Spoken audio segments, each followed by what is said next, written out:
दिलियो छौड़ी हम दिल गे, इंस्टा पर दे दिलियो छौड़ी हम दिल गे।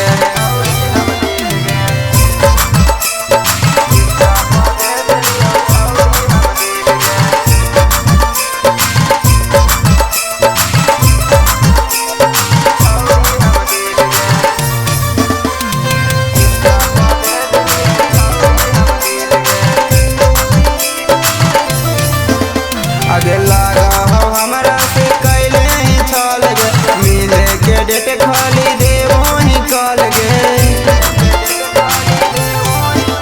आगे लगा हो हमरा से कैले ही छल गे, मिले के डेट खाली देवो ही कल गे। आगे काहे नहीं समझाही हमारा फील गे, आगे काहे नहीं समझाही हमारा फील गे। इंस्टा पर दे दिलियो छौड़ी हम दिल गे, इंस्टा पर दे दिलियो छौड़ी हम दिल गे।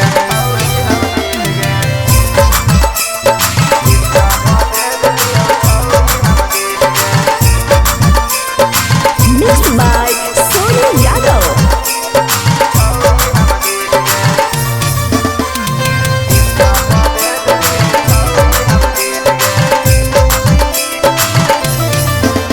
आगे एटीएम के पैसा तू कर देनी खाली, हमरा से छौड़ी बने लगनी जाली।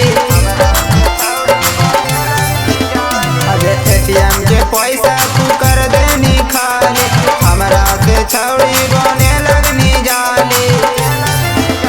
आगे गौरव के जियल कर देनी मुश्किल गे, आगे गौरव के जियल कर देनी मुश्किल गे। इंस्टा पर दे